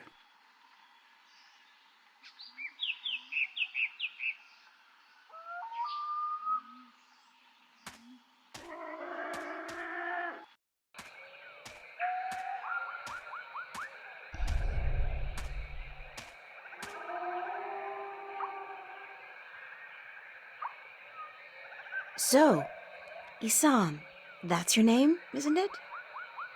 Yes, Isam of Tamar. A good-looking guy like you must get a lot of attention from the girls, right? Are you asking me for courtship? Me? No. Wings don't do anything for me. No, I was just thinking, maybe you had your eye out for somebody special? I'm without a mate. The women of Tamar are cold and unfriendly, and whenever I try to talk to one of them, she ignores me. Huh. Even Nima? Nima? No, she's too pretty for me. She won't appreciate my attention. This is like high school. Trust me, Isam. You go talk to her one of these days, and I'm sure you'll find you have a lot in common. Just be yourself, okay? You think so? Perhaps you are right. I will do as you say, Windbringer. Thank you. Do you know one of the 4 tales of winds, stars, sea, and homecoming? Mine is the tale of winds, Windbringer. Do you wish to hear it? Very much. Then I shall tell it. This is the tale of winds, my tale, and I pledge to tell it in my own words, as told in turn by my teacher. In the village of Karan, in the mountains of tall winds, there lived a young Alaitian woman named Iwana. Iwana had one desire above all others, to soar higher and farther than anyone else. And even though her wings were no broader, nor her body sleeker than anyone else's, she pursued this foolish desire without rest. And as time passed, she did soar higher, and she did fly farther than the other young Alaitian in her village, and her name became known far and wide amongst the tribes of the mountains of tall winds. But still, Iwana was not happy. She was not happy because, in her vanity, even though she was a better flyer than almost everyone else, and to her eyes, she was still not good enough. She wanted to be so much better than anyone else that she would be remembered for all time as the best flyer amongst all the Alaitian. And so one day, Iwana decided to climb to the top of Mount Bakta'ana, the Tower of Light, and to soar from those giddy heights to the ends of the world. Her friends and her family pleaded with her not to, because every Alatian knew that to soar from such heights was dangerous, that at such heights the air was thin and the winds treacherous. But Ioana would not listen, and on a cold and clear morning she climbed up the Tower of Light to the rock and the ice at the very top. From there she could see to the ends of the world.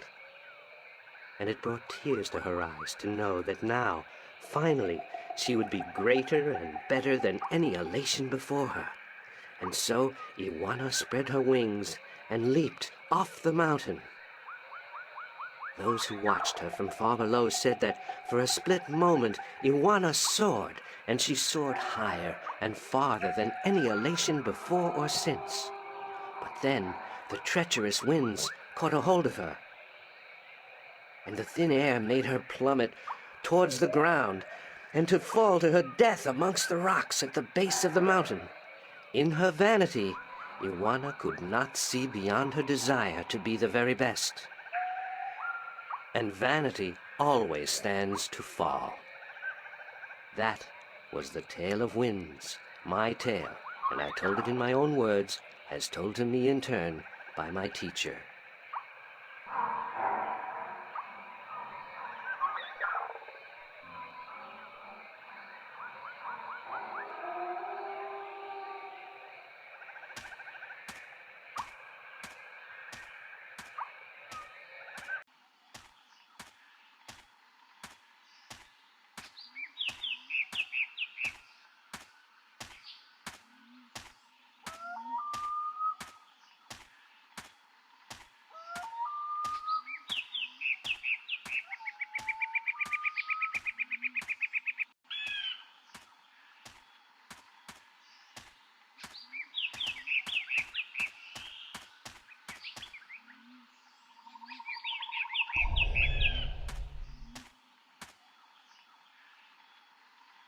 Hi, Nima. Hi, April. Bye, Nima. Goodbye, April.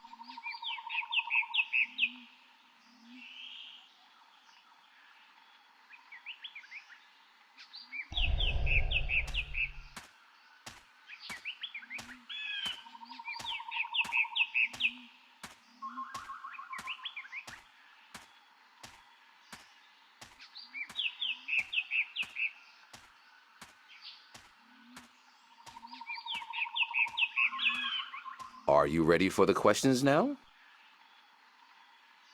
Yes, ask me the questions. In the Tale of Winds, which mountain did Ioana fall from in her vain attempt to fly higher and further than anyone else? Mount Baktaana, the Tower of Light. That is correct. In the Tale of Stars, what did Mona see in the sky that helped her find her way home? The spirits of 5 tellers. That is correct. In the Tale of Sea, what creature did the Lost One battle in his quest to recover the sacred jewel? The Octawo? That is correct. My final question to you is this. In the Tale of Homecoming, what was given to Moran by his teller when he returned from his pilgrimage? A broken pot, to teach him that absence may break a heart in two. You have correctly answered all my questions, and so have proven your knowledge of the 4 tales. You are the Windbringer. The teller would see you presently.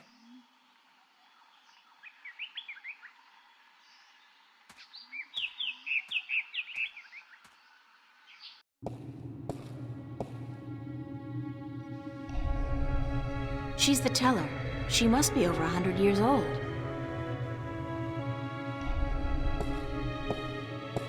Come closer, human. Closer. I cannot see your face.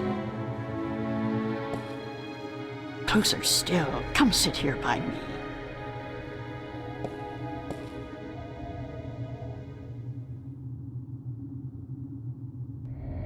There you are. You see, my eyes are not what they used to be. Ages ago, I could spot a ladybug crawling up a straw of grass from 15 tree lengths up. Now, I have a hard time seeing my supper. But my ears, balance be praised, my ears, they are as good as ever. I could hear you outside, learning the tales my children tell. You are a good listener and a fast learner. They were interesting stories, and your people told them well. That is what we do. The Elation are the keepers of the tales, and I am their teller, the one who must know all the tales told since the day we came to this world. How can you do that? How can you remember every story ever told? The secret is to tell them often and to tell them in your own words, not the words of your ancestors. Doesn't that mean that the stories change with every generation? Yes, as all tales must. Change is important. Otherwise the tales will have no meaning to us. They will just be words, and we do not care about the words. We care about what the words tell us. How long have your people been telling stories? Since the beginning, human. Since we came to this world a long, long time ago. You're not from Earth? From Arcadia? Not according to our tales. We came on a great wind before the divide, when the earth was one and humans had yet to learn of magic and science. But we were a different people then, and the tales we tell from that time are vague and incomplete. Like myths and legends, the younger Elation pay little attention to these tales. Sometimes I worry they will be lost with me, these tales, and I am getting old, very old. I came to you to find answers to some important questions. Ask, and I will try my best to answer.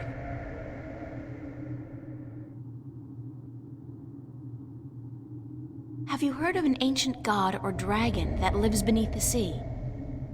Once, long ago, when my people lived in harmony with the Merim, there were stories of an old god worshipped by the Merim who resided deep in the darkest depths of the ocean. According to legend, the old god had once brought the Merim into their realm, into the ocean, and he was now sleeping, resting before the journey back.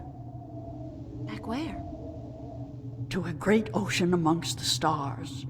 When the time came, he would gather the Merim and bring them home with him, back to their world, to their ocean. Strangely enough, we have a similar tale. It is said that the great wind that brought us here will someday return to bring us back to a place where we can soar forever on warm winds. Like heaven.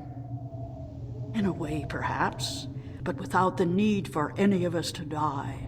The great wind will just sweep us up and carry us away. Every evening before I go to sleep, I recite this tale to myself. It is a comforting one.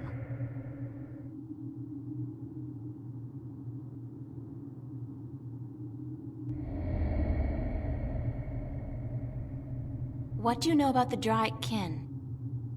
The kin are numbered 4, or so our tales tell. 2 in this world, 2 in the other. The mirror world, the white and the blue, the red and the green. Do you know where they are? No, the tales never say. The kin are elusive. They keep to themselves. I have never seen one myself, and I doubt any of my kind has. The tales do say that our past and our future are tied to the fate of the kin, but how I would not pretend to know. This is one tale that is yet to be told. Do you know anything about the Guardian's realm? This is human business. Would you not know more than I? Your people are the keepers of the tales. You remember more than humankind has forgotten. Please, I need to hear what you know. That is very little. The Guardian's realm is home to the Guardian in his tower. No one is permitted within except the Guardian who was, the Guardian who is, and the Guardian who will be. And of course the Dryac kin, who were instrumental in its making. Have you ever heard of the existence of a hidden entrance to his realm? Oh, yes. Yes, I have heard tell of such a thing, though I would not know where it is. I gather that one of the kin may be able to tell you. Thank you. I don't have any more questions. I am glad I could help you with some answers. I'm the Windbringer. I know you are. It's strange to me to hear those words spoken. I did not think they would be in my lifetime.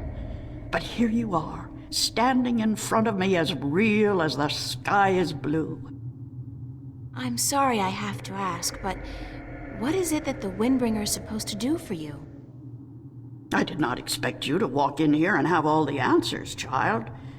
The balance has both blessed you and cursed you, and it has sent you here to do what it wills. The Windbringer is said to be the first sign of the great wind that will take us away from here. For a long time, the Elation have lost the strength they used to have. Our bones have become weak, and our wings fragile. Where we used to be able to soar for days on strong winds, we are now using our legs to walk rather than fly. Why this is, we do not know. 10 yen. You know of the reason for this? I'm just guessing, but it makes sense. Go on. The tales also say that the Windbringer will unite us with our past and end the age-old strife. I know. You must make peace and be reunited with the Merum. You share a common ancestry. I have always thought we did. The tales were too similar, the signs clear. But my people, they will have a difficult time understanding why and how this can be. If you don't, both the Elation and the Merum will die out.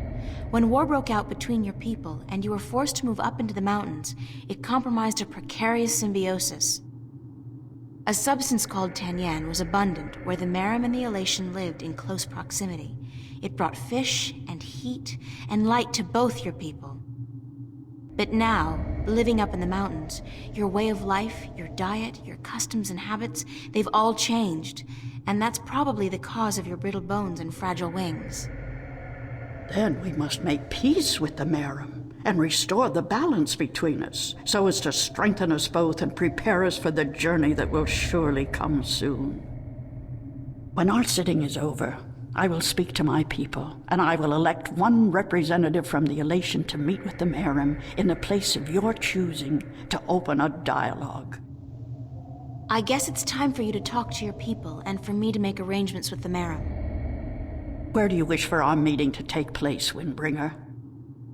You want me to decide? Well, I know. Send your ambassador down to the ancient caves by the beach.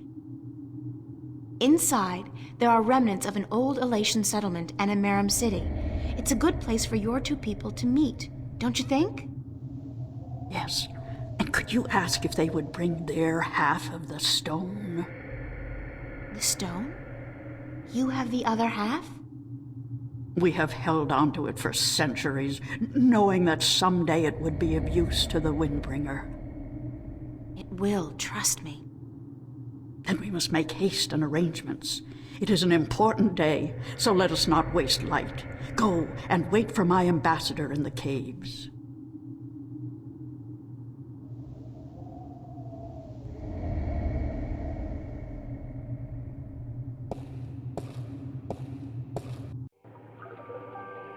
It's amazing. This place is so beautiful. And the scent of sea and rock and mist. This scent is of home. This was home a long, long time ago, according to the tales. We lived in peace with the Wet-tail, with the Merum back then. Now you'll be able to live in peace again. And with the 10 yen bringing fish to your doorstep, you'll be able to eat well and restore strength to your bones. Soon you might even be able to soar on the winds for days like you used to do. I hope you are right, Windbringer. And I hope that the Merum will see the sense in it too. They are coming, are they not? They said they would. Hush, I hear something.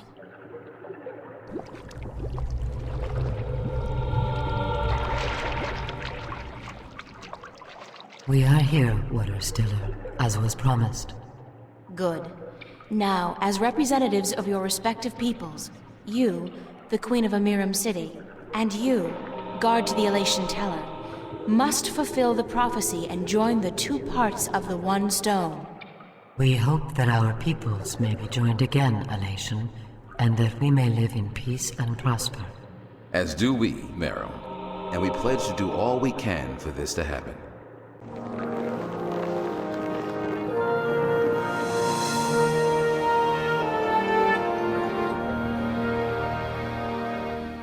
The stone is now whole, Windbringer, and the Elation and the Miram will once again be as one. You may take it with you. Thank you, the both of you. Come now, April, and we will take you to our sleeping god. May his wisdom guide you and lead you down the right path.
The sand is covering something.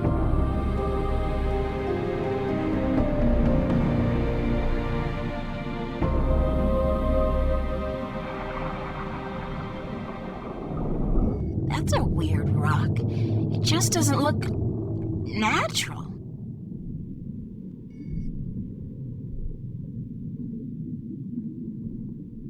Feels more like a shell than a rock. I don't think it's a rock. I think it's alive.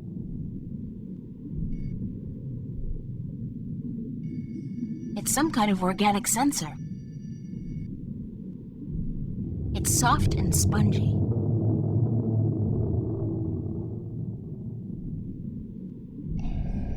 Hello? Is anybody in there? Spooky. Well, I guess it's an invitation of sorts.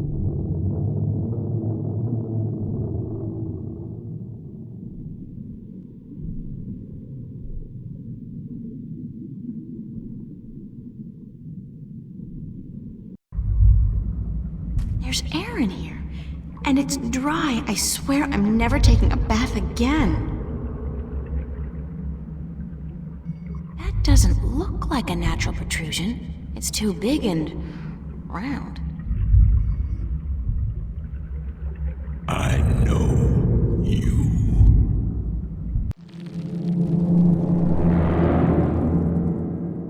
Do not be afraid. I know what you are.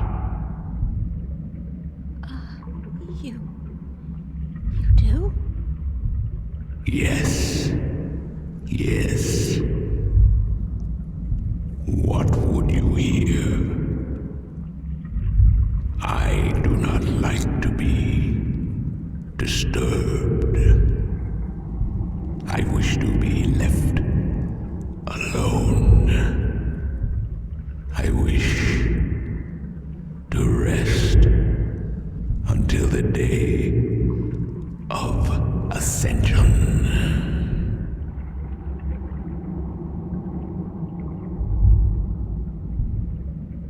I'm sorry to disturb you, but I need some answers. Everyone needs answers. Everyone has questions. oracle. I cannot answer all your questions. I don't expect you to answer all of them, but I was hoping for an answer to at least some of them. Then ask, and be gone.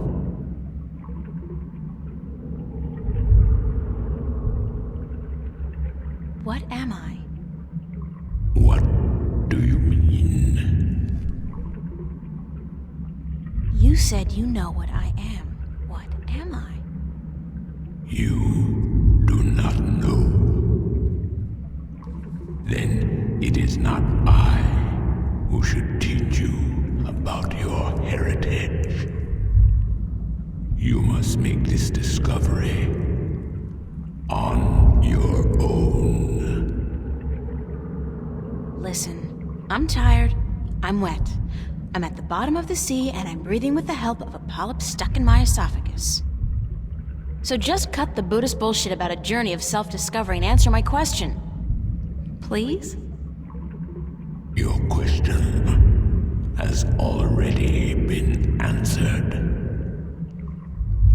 That is all I will tell you. Your journey began with an answer. It is only now that you know the question. That's so not helpful, but thank you. I'm looking for a jewel called the Dragon's Eye. Yes, I have one such jewel. I guess that's it. Take it. Are you sure? Take it. It is yours now. It is part of your destiny. Okay. Tell me if it hurts.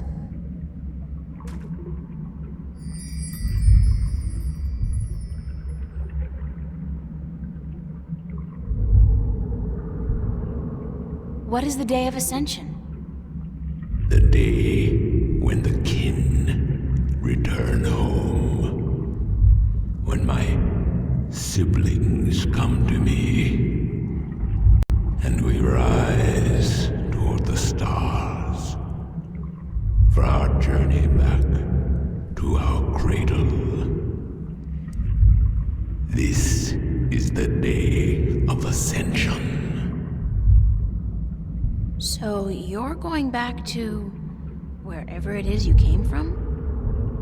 We will, eventually, when everything is ready.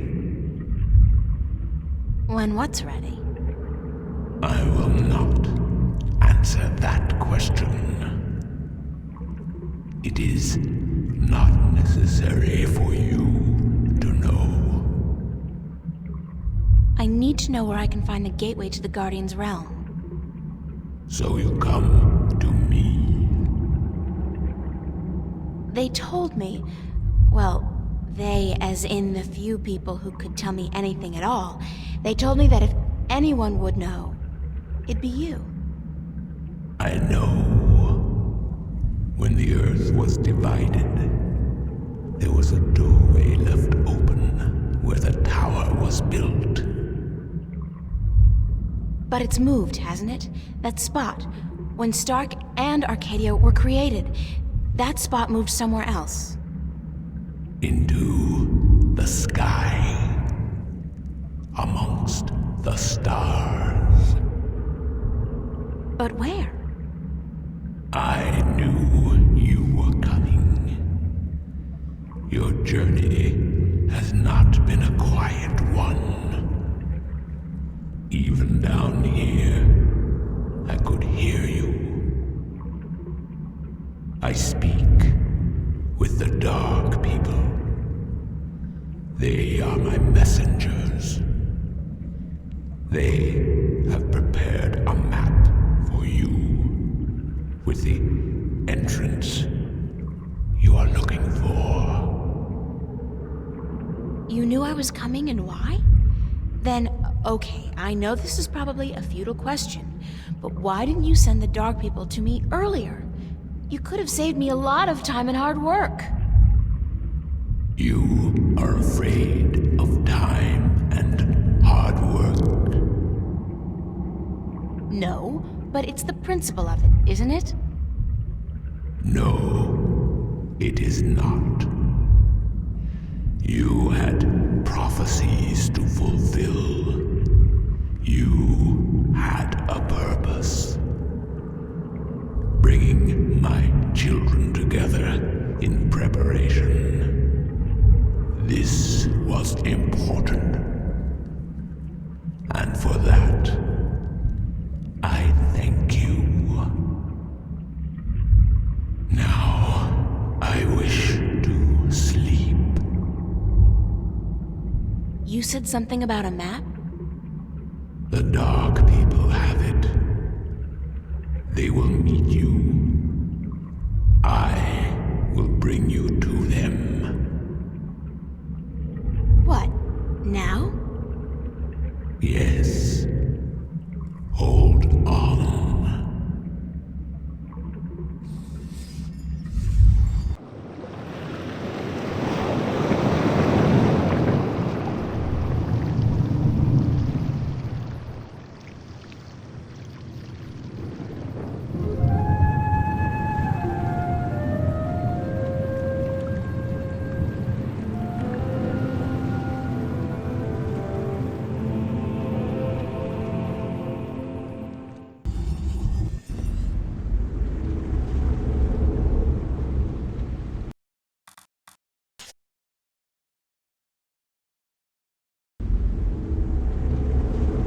The ship is enshrouded in a thick fog, very mystic-like.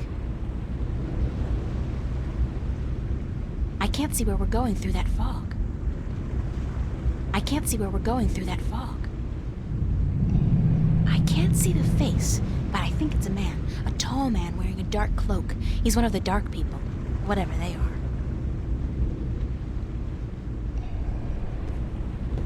Thanks for taking me on board.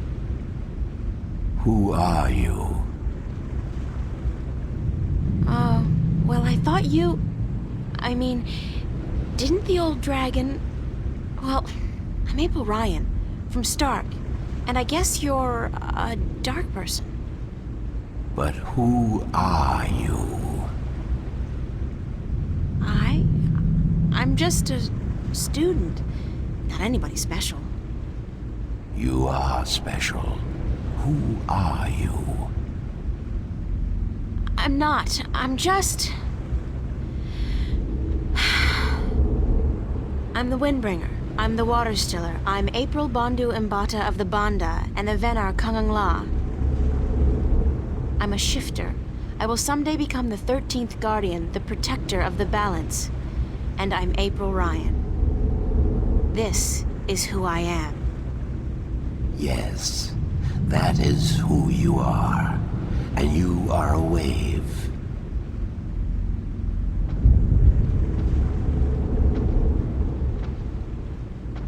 Why am I, a wave? You have a purpose. You play an important part in the cosmos. A wave is someone who propels people and events toward change, towards the future. And that's what I do? You are a wave. There are ripples from your passing, and they spread wide and far. Those ripples will never die down. The worlds will be changed by your journey. You're telling me that everything I do affects the universe? You cannot escape it. You are a wave.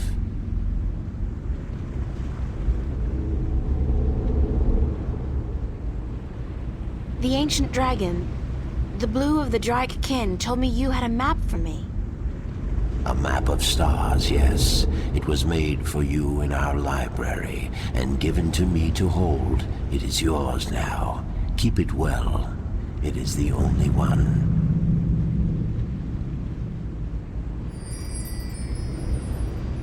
I'm looking for an ancient stone given to you by the Sentinel, the Fathers. You came for the stone. Of course we have it with us. Our ship would not have been chosen to meet you were it not for the stone we carry with us. Everybody's just waiting around for me to show up, so that they can give me stuff. Who knew adventuring was gonna be this easy? It will not always be so easy. Of that I can assure you. But here is our stone. We entrust it to you, as we were instructed to do when the Fathers first entrusted it to us.